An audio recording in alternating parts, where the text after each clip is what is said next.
Welcome to All Apple Pie and Stuff. I'm Jennifer, and this is my daughter Lauren. We're going to be talking about mom stuff today.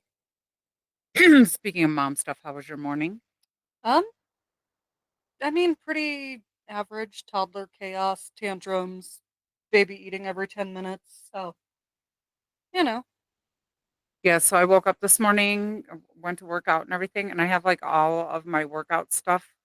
It used to be where the kids' toy box is now because I don't have kids that live at my house, but I have to have a toy box for the kids. So I have it all in this closet, and I was trying to get the stuff out of the closet, and I got knocked over by my like balance balls and stuff. And that matzo ball like fell on my toe. I got knocked over.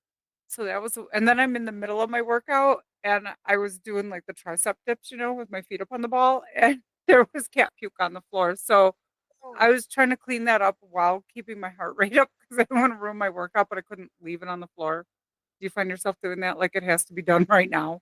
yes, it's why it took me like 20 minutes to change my circle cartridge this morning because every time I got up to change it, there was something else, like the dots all over the floor. Oh, there's a lot of dots on the floor. Yeah.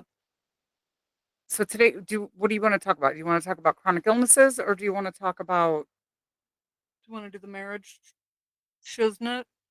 I don't know, what do you want to do? Let's start there. Marriage? Yeah. We, yeah, okay. What do you want to say about it? We talked about this. We did talk about it, but like, am I leading in? I mean, I don't know. um, Talking about like boundaries within marriage and what you can and can't control. So that I think that goes anywhere in life, right? Because so we know we can't control other people, but then I see a lot of women get married and then they feel like they can control their husband, Yeah. right? Or I know we hear a lot about like controlling men, and everybody poo-poos that, right? Everybody's no not okay with that, right? I mean, we see stuff on social media all the time. He's controlling, nah, nah, nah, whatever. But I find women feel justified in trying to control their husband's behavior because whatever they're trying to make their husband do or not do, um, they feel justified, right? Yeah, and I think the other thing I see a lot is other women encouraging that controlling behavior. Yes, I see that a lot too. Because like there are things like it's one thing to have a boundary. This is an unacceptable behavior and I won't tolerate it. So I'm going to do whatever I need to do to remove myself from that situation. It's another thing to say, well, I don't like that, so you have to stop. Well, and I hear women say this a lot, like, this is a boundary in our marriage. And then my first question always is, was it an agreed upon boundary or did you just tell him you don't like this? So now he has to stop it. Because that's not fair. Like your husband's an adult. He's not your child. And I hear that crap all the time. Like, he's my third child or he's my second child. How demeaning. Like this like really gets me worked up because if he's not your kid. Like you're not his kid. He's not your kid. And you're not raising your husband. He's a man. You I feel like if you think something's detrimental, like maybe yeah, everything should be agreed on. And people do like premarital counseling and stuff like that. Some people go to a counselor, some people go to their clergy, whomever you go to. And that's kind of where you talk about these things that you might negotiate before marriage. But stuff comes up after you've gotten married sometimes that you didn't think about. Because how would you think about you if you've never been married before? Why would you, you know what I mean? So how do you decide that this is a rule for your marriage or not? And is it even about your marriage? Like your husband can have a life separate from you sometimes. Yeah. So how do you decide that? I don't know. I think there's a lot of people who want to be able to make that unilateral decision, and it really needs to be something that you guys are discussing and you are both agreeing on.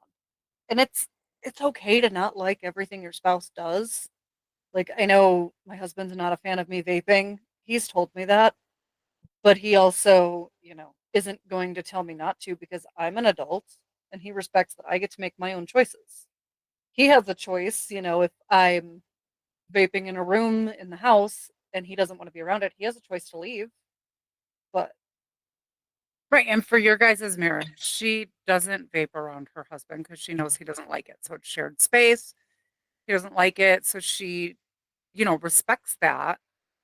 So ideally, if your husband's doing something you don't like, but he's not going to stop doing it, ideally, he would at least not do that in front of you. yeah, Like maybe that could be, but that's what you need to do. You need to have a conversation and just explain that you don't like it. A lot, there's been a lot about porn. yes, Okay. And I want to make it very clear that I really don't like porn.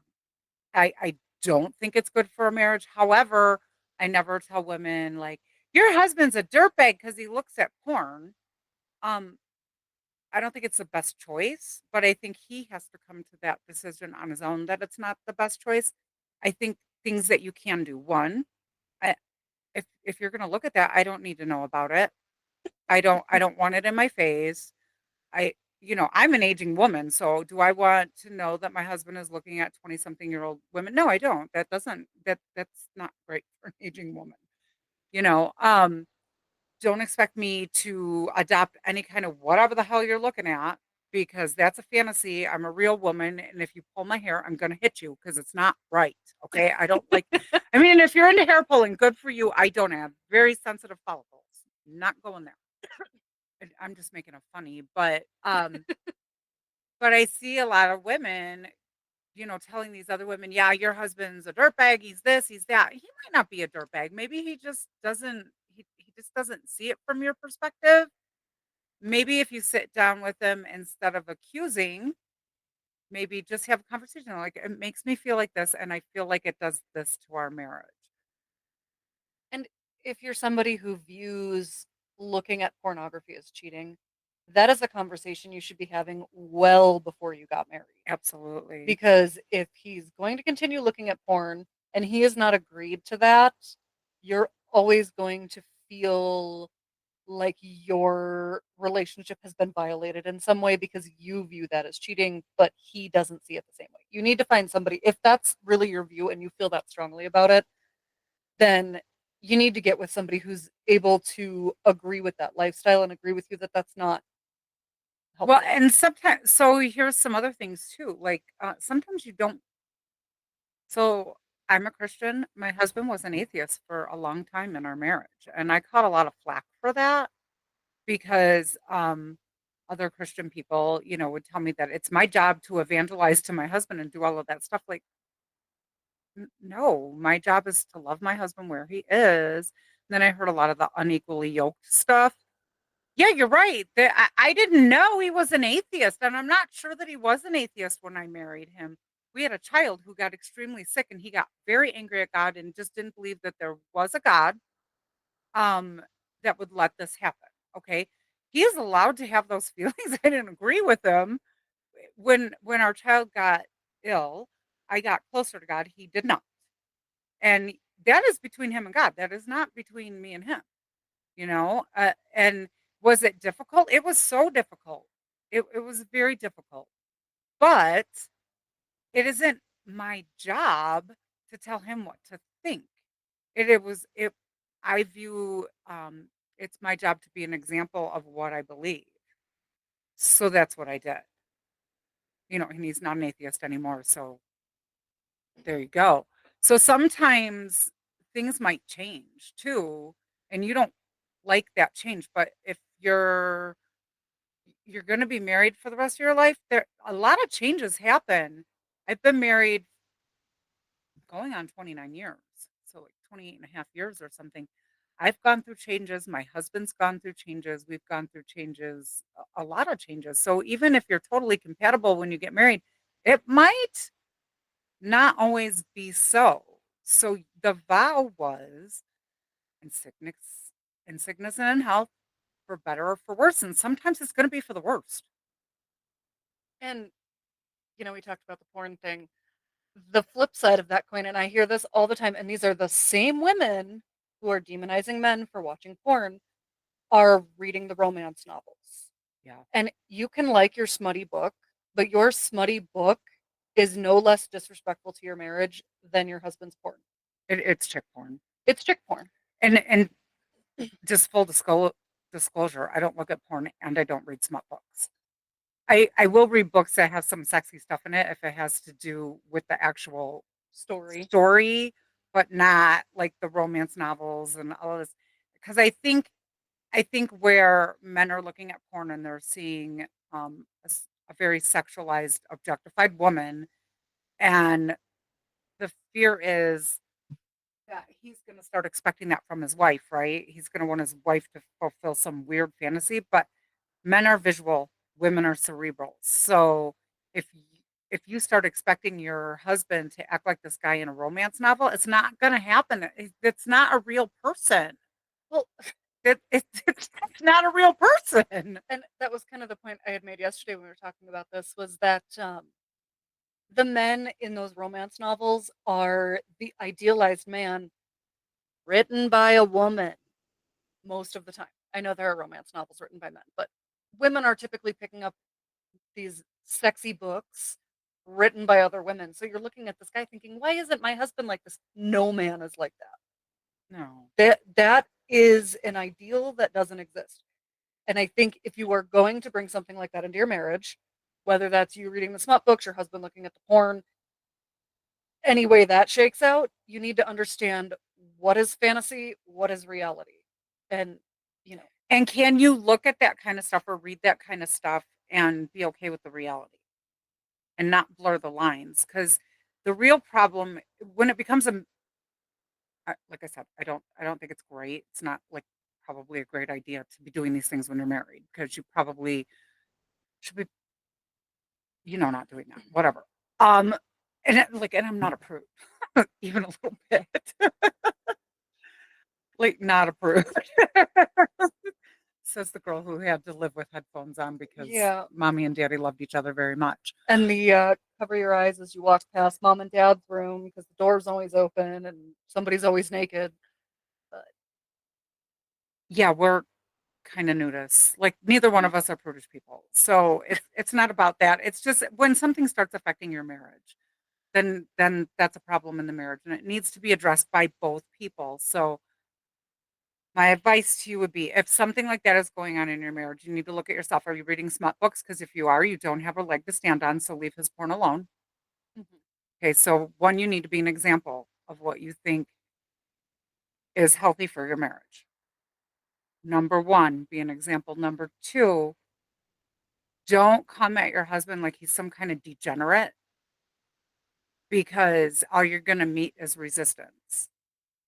Just state how it makes you feel. Ask questions, just be honest in a non accusatory way so that maybe you guys can, at the very least, come up with a compromise. And here's the thing right now, it might just be a compromise. And at some point, he just might stop looking at it. Yeah. Because I feel like most men, and I know it's not true of all men, but I think most husbands really do want to make their wives happy. They just don't know what you want. Yeah. And I think there's and it's not just porn. It's like a lot of women think that they're justified in telling their husband what to do when it comes to health. Mm, mhm. My husband's not being healthy. I just care about him. I want this. But you know what? It's not your health, it's his health. And I tell you this as a woman who's been through this. I was heavy. I was never unhealthy because I was pretty young when I decided to go on my healthy lifestyle journey. My husband rebelled. He was like, "You're not going to make me eat this stuff." And I'm like, "What? No, I'm not. Like, do what you want." So to spite me, he just like he already had bad habits and just got worse. He was just eating more and more garbage, whatever. He got really heavy. He just didn't care. And it did affect his health. And the doctor told him, he's like, if you have a better diet, this and that, we could probably avoid medication. And my husband's like, well, let's go another route because I'm not doing that. Just give me the medication. So I'm just going, wow, I'm going to be a young widow because my husband's just not going to, he's just going to, I don't know, eat Twinkies till he dies. but I never told him to lose weight. I never told him I thought he was unattractive. Here's one reason.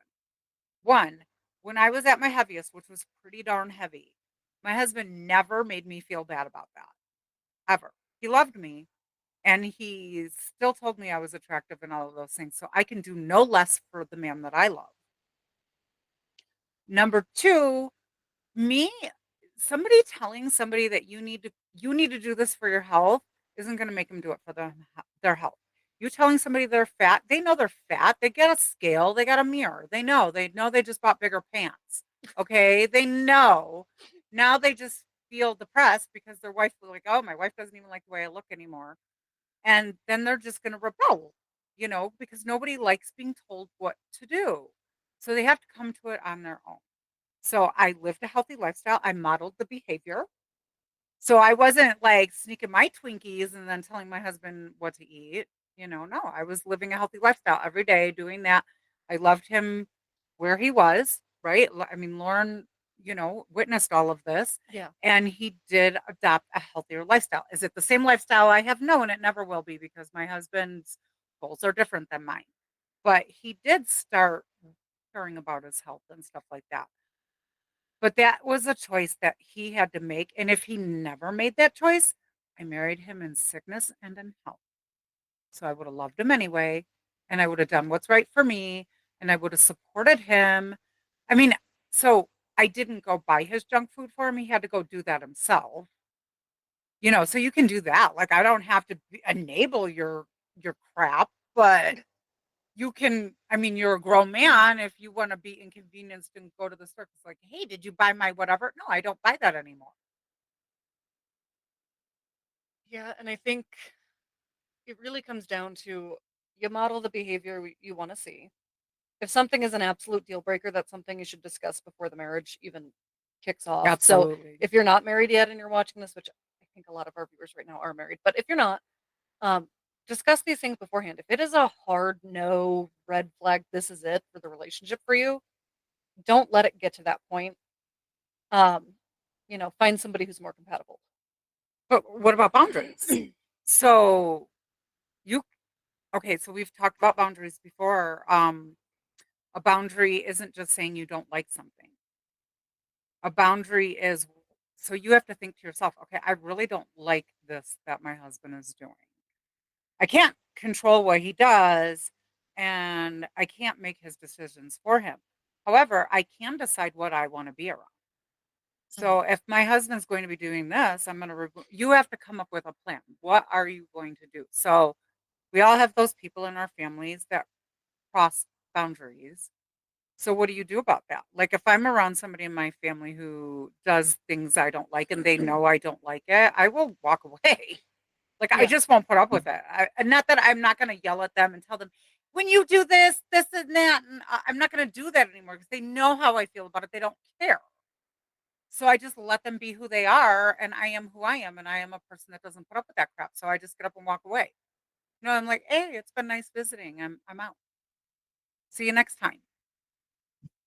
That can be the boundary. So for my marriage, I'm not going to divorce my husband because I made vows and I don't want to. That's just what it is. So my boundary can't be I'm leaving you, but my boundary can be I don't want to share the same space when you're doing this.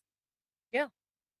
And I think that's reasonable. I mean, like we said before with the vaping, I respect my husband's desire to not be around it, so I don't do it around him. I still vape in the house when he's not home or like in the office or whatever if it's not in the shared space. But if I were to start doing it, it would be, him enforcing his boundary to leave. But, you know, I don't think it's fair that he should have to leave a shared space because of a habit of mine. But beyond the boundaries, because I think we've talked about that a lot, like a boundary isn't just a hey, I don't like this. It's in action. It's something that's enforceable. So that's, removing yourself from a situation and, you know, And it goes with your kids too. yes. Like you can't say our boundaries for our home is this, but you keep letting your kid do that. So what's the boundary if your kid keeps doing something you don't like them doing? What's your strategy to stop that behavior or do whatever?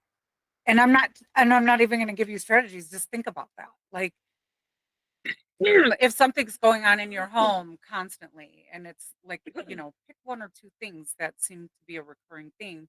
You need to have a plan, and I'm big on that. I think if you fail to plan, you plan to fail. I've said that to my kids all growing up. You have to have a plan for everything. So anything that comes up, what is my plan to handle this next time? And do it in an emotionally mature way. Because I think everybody talks about everybody else's emotional immaturity. And I think we all have emotional growth that we need to do. I don't care how old you are, you slip into bad behavior because you feel justified. So, like yelling and screaming, um, not the best way to communicate. Shutting down, not the best way to communicate. Well, and I think when it comes to discussing boundaries with your spouse or things, maybe just not even a boundary, just something you're not fond of, something you want to change, treat them like an adult and treat them like your partner. And I don't Mhm, mean this to sound man hatey, but people, and we've touched on it before too, the whole like weaponized incompetence that people keep talking about right now. mhm. If you are treating your husband like a child and then getting mad that he is acting like a child, quit giving him the excuse. Or if I know, so it's hard for people to emotionally regulate. And I mean, people suffer childhood trauma, people suffer all kinds of things that you don't know about. I mean, you might know about it before you marry them, but then you move in with them and they might not have the best ways to deal with their emotions.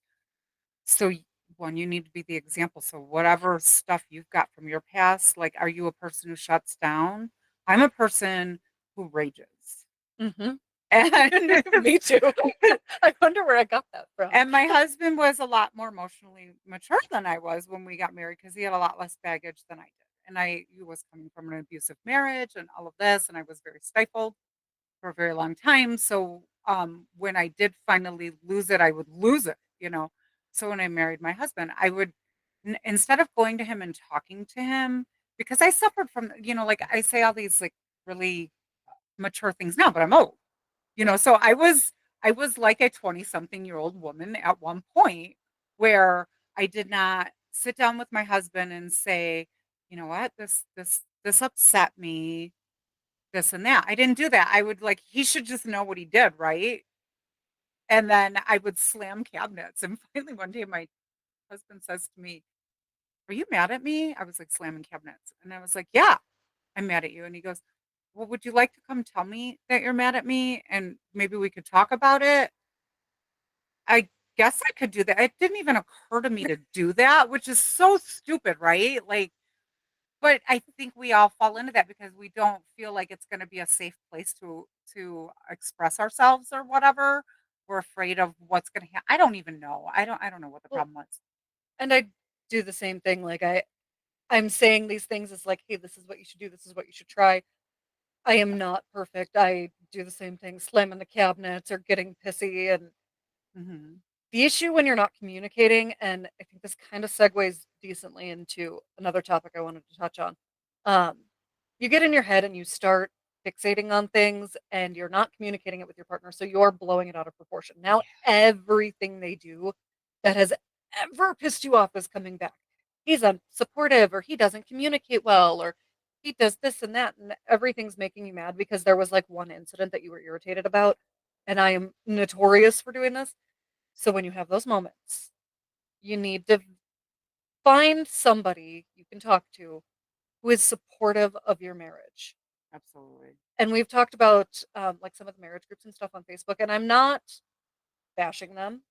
But I think even the ones that seem to be the most supportive, you can end up with people are getting one side of a story and they don't know your situation. So sometimes they can make it worse. So be very cognizant of the Well, responses you're getting when you're venting about your husband. and know this too, that a lot of times people will be transferring whatever issues they're having. Honestly, if you know a lady who seems to be in a pretty solid marriage that might be a little more experienced with you, she might be the person to talk to, honestly. Yeah, like I think social media can be a decent place if It you is. can look at it with a little bit of discernment to think, are these people responding in a way that's helpful, or are they jumping on the "my husband's a dick" bandwagon? And the place where I see this the most, even in the most supportive groups, is again the porn thing. It's Yeah, the porn thing, the men really take a slacking. yeah, I see a lot of man hate and people just fueling the fire, even if you're not saying like, "Oh, get divorced because he's cheating on you." And I see it a lot, yeah, because they all want you to take them to therapy, like, right now, and Yes, I'm telling gotta you, go to most therapy. husband, like, you're gonna go to him and be like, "You look at porn, and we need to get into therapy." They're gonna be like, "You're not." I'm just saying, and, like, I'm not even pooping on therapy, like, if that works for you and your husband is willing to go, if my husband asked me to go to marriage counseling, I would tell him to suck it. Yeah. For real, I don't do counselors, I don't like them. I know that sounds, like, really crappy and judgmental, but I know personally several people who are psychologists, and they cannot get their own crap together, so they're gonna tell me, "I don't think so. No, thank you. I don't want it." And I've dealt with a lot. I mean, I raised 2 teen daughters, so drama and trauma I have dealt with aplenty. And, I took one of my daughters to a psychologist, and it made the situation so much worse. I had to fire her in epic fashion, take my kid's door off the hinges because she was just being "Oh, we gotta cut that." And, we're gonna have to bleep that. And, yeah, I mean, so I had to do, like, combat parenting to get my daughter back on track from the damage that this counselor did, who I'm sure was a well-meaning woman, but yikes. So if my husband was like, "Let's go to marriage counseling," I wouldn't go. No. Well, and I have heard that from people who have looked into counseling. I won't say who because obviously it's not my story to tell. But she and her husband had looked into counseling and talked with a few people, and the people they were talking to were not supportive of their marriage. Mhm. And she was saying, like, they looked into traditional counseling. A bad counselor will do more damage than they will good. So you need to be Very careful. very careful if you are going to seek counseling. I know for that particular woman and her husband, they did have some major issues that they needed at least somebody to mediate between them. I mean, And I think for counseling them, can be good, but I wouldn't. I'm just saying, just because a whole bunch of people in social media are telling you need to get your husband in counseling doesn't mean your husband's gonna go to counseling. and it doesn't mean it's going to help. Like, I know for that couple, they, found help within their church. And and you know what? Actually, clergy are trained therapists. And They do a lot of marriage counseling. I'm not one to say that I don't think it's a healthy road to go down to start talking about your marital problems with somebody of the opposite sex. Oh, don't do it. Don't do it. Don't do it. And don't allow somebody of the opposite sex to talk to you about their marital problems. Mm-mm. That being said, I know sometimes men receive things like that better from another man. So I wouldn't just go talk to any man, any friend of your husband's to try and get the message through, but like, you know, your dad, I'm if, gonna share a story you know, that I don't know if you know it, okay. but you know how dad was he was a tough father in your younger years, and his dad was too. And I felt like he was a little too hard on the girls. He was a great father, so don't get me wrong, he was not abusive or anything like that. I just felt like he was a little draconian sometimes. And I tried to talk to him and it didn't go well, and he idolizes his father and he's like, "Well, my dad did this and that." And so when his father was visiting one time, I talked to my father-in-law about the conversation that we had had and I expressed my concerns and stuff. And to my father-in-law's credit, he was just like he talked to my husband and he was like, "You know what?" He's like, "I am so flattered that you think that I was such a great dad that like you want to emulate me." And he was a great dad. Like my father-in-law was a dad, and he's a really good grandpa. But he was like, "But I think you could be a little softer than maybe I was," you know. And that was helpful. And he was supportive of our marriage and supportive of parenting. Well, and that's what I mean. Like, don't go talking to your husband's friends or if you have male friends, those are not the people. Definitely not the people. But if you have, you know, somebody that is someone your husband looks to as a male role model who you can discuss with without it getting weird, Right. um, I think that can be really helpful because again, it's just a different way of approaching the topic. Somebody who is not emotionally invested in the issue at hand, they can think about it a little more level-headedly. And also, it's somebody that your spouse, again, is a role model to them, like with my dad and my grandfather. Another one I know was Uncle Jim. Yeah. Uncle Jim was a huge role model and he was awesome. Yeah, and somebody who was really supportive of the marriage. Very supportive of our marriage. In fact, my husband and I had a pretty bad fight. Toward so Lauren was a baby. We already had Paige.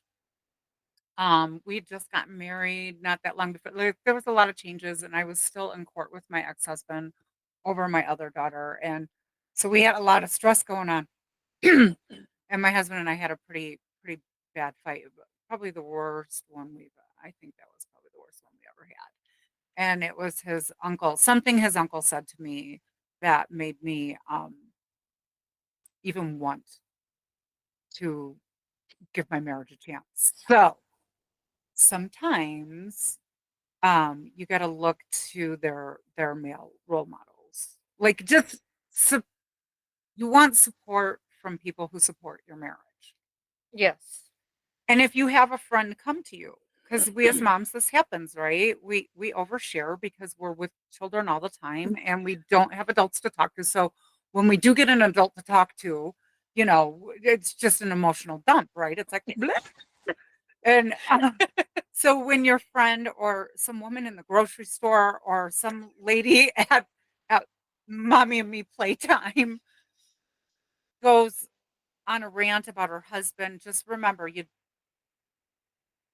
empathize with her because you probably can empathize with whatever she's upset about. Because I mean, we as women, it's a lot of the same gripes I hear, like "Eh, I don't get any time off and he doesn't understand what I go through and whatever else.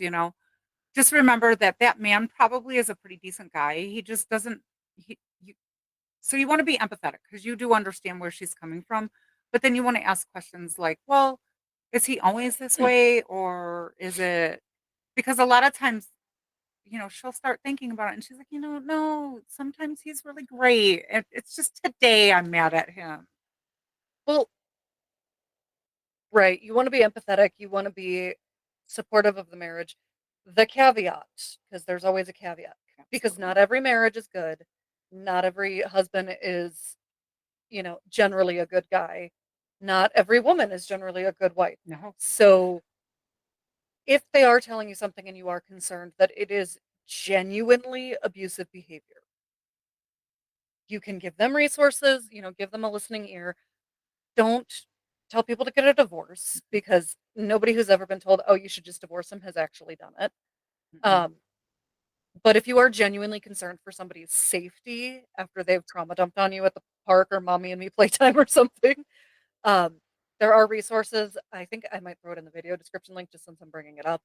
There is a national domestic violence support line that can help people see, like they speak with somebody who is a registered like crisis counselor when they call that line, and they can help them get in contact with local resources if it is genuinely an unsafe situation. And if it is generally an unsafe situation, be a friend to them. Don't don't get into the weeds about what's going on in their marriage unless they come to you. But do check on them and see if they're okay and stuff because uh, in an abusive situation, most of the time, the abuser isolates the person. Yes. And I keep hitting the microphone. This is like really serious. Like, why are we talking about this? But I don't we got real dark. we I'm got dark sorry. fast, But and I'm sorry. a But funny caveat, because you were talking about like the oversharing and moms tend to do that. There Mhm. was a meme I saw and it was this lady like at the park with her toddler playing with another lady. She's like, "And I had 86 stitches and my fourth degree tear. And I'm sorry, I didn't even get your name yet." And Yeah, I that feel is. like that's such a like universal mom thing. Like just the like, sudden overshare of everything. It's hysterical. But And it's okay. Just know that if somebody overshares with you, like don't start man hating on them because maybe they're just having a bad day. Just be there, listen. Yeah. I think that's good, and like I said, when somebody is isolated, it just knowing that there's somebody that they can come to that's safe is nice to have, and I actually did help a lady leave her husband once. I didn't even know her. She was a neighbor. She, like, lived a couple doors down from me, and, I would just see her in the yard, and I would wave to her. And that was as much contact as we had until she came to my house one day and said, "You have to help me get out of my house. I'm in a dangerous situation." And, luckily, I had already been in an abusive marriage before that, so I knew all the resources, so I was able to, so I mean, she must have known. I don't know. It was, like, really weird. I don't even know her name. To this day, I don't know her name. I just helped, get her in touch with people that help you disappear from your husband. Yeah, so she went into hiding, I guess, or whatever, Oh, and I never saw her again, so if she's watching this, hey. yeah. Um, yeah, we got a little dark there, but So dark.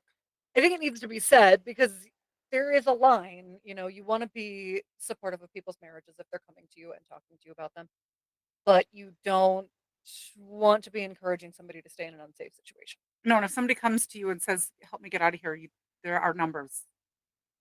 Yeah. But I think and we like that, the sisterhood of motherhoods. We want to support each other.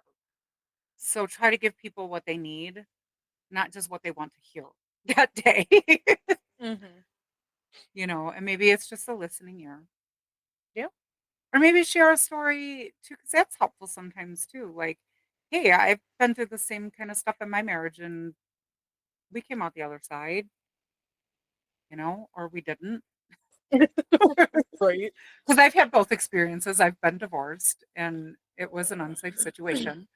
So I had really nobody when I went through that.